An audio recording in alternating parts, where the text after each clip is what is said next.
ఢిల్లీలో ఏపీ మంత్రి నారా లోకేష్ పర్యటన కొనసాగుతోంది. కేంద్ర మంత్రులు అమిత్ షా, శివరాజ్ సింగ్ చౌహాన్ తో ఏపీ మంత్రి నారా లోకేష్ సమావేశమవుతారు. ఇటీవల ఏపీలో మొంతా తుఫాన్తో జరిగిన పంటలు, ఇతర నష్టాల అంచనాల సమగ్ర నివేదికను వారికి అందించి వీలైనంత వేగంగా సాయం చేయాలని కోరనున్నారు.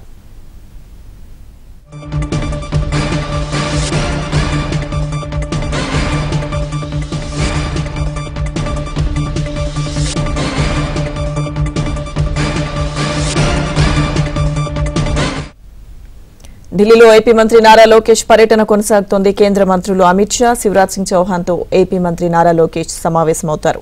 ఇటీవల ఏపీలో మొంతా తుఫాన్తో జరిగిన పంటలు, ఇతర నష్టాల అంచనాల సమగ్ర నివేదికను వారికి అందించి వీలైనంత వేగంగా సాయం చేయాలని కోరనున్నారు.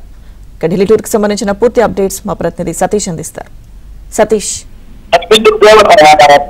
ఏపీ విద్యా ఐటీ పరిశ్రమ శాఖ మంత్రి నారా లోకేష్ నిన్న సాయంత్రం ఢిల్లీ చేరుకున్నారు. దాంతో పాటు ఏపీ హోంమంత్రి అమిత్ షా ఢిల్లీ చేరుకున్నారు. వాళ్ళిద్దరు ప్రస్తుతానికి పార్లమెంట్ చేరుకున్నారు. పార్లమెంట్ లో కేంద్ర హోంశాఖ మంత్రి అమిత్ షాతో పాటు శివరాజ్ సింగ్ చౌహాన్ తో ఇతర మంత్రులు కూడా కలిసే అవకాశం ఉంది. ఇప్పటికే వారి సమయాన్ని కూడా కోరినట్టు తెలిసింది. అయితే ప్రధానంగా మొంతా తుఫాన్ ప్రభావం వల్ల జరిగిన నష్టం అంచనా సమగ్ర నివేదిక సంబంధించి కేంద్ర మంత్రి అమిత్ షాతో పాటు శివరాజ్ సింగ్ చౌహాన్ కూడా రాష్ట్రం జరిగిన నష్టము, అదేవిధంగా రైతులు ఎదుర్కొంటున్న తీవ్ర సమస్యలు, మొంతా తుఫాన్ వల్ల రాష్ట్రం ఏ మేరకు నష్టపోయిందనే అంశానికి సంబంధించి ఇప్పటికీ ఒక అంచనాను రాష్ట్ర ప్రభుత్వం నిర్ణయించింది. దానికి సంబంధించిన నివేదికను కేంద్ర హోంమంత్రి అమిత్ షాతో పాటుగా కేంద్ర వ్యవసాయ శాఖ మంత్రి శివరాజ్ సింగ్ చౌహాన్ కూడా అందజేయబోతున్నారు. అదేవిధంగా రాష్ట్రానికి సంబంధించిన పలు అంశాలపై కేంద్ర మంత్రులతో కూడా సమావేశం నిర్వహించబోతున్నారు. ఇటీవల విశాఖలో నిర్వహించిన సిఐ సదస్సు కావచ్చు, దాని అనంతరం జరిగిన పరిణామాలు కావచ్చు, మొంతా తుఫాన్ వల్ల రైతులు ఎదుర్కొన్న సమస్యలు కావచ్చు, రాష్ట్రంలో అరటి రైతులు ఎదుర్కొంటున్న సమస్యలు, ఇతర అంశాలపై కూడా కేంద్ర హోంమంత్రి దృష్టితో పాటు కేంద్ర వ్యవసాయ శాఖ మంత్రి దృష్టి కూడా తీసుకెళ్లబోతున్నారు. ఈ అంశానికి సంబంధించి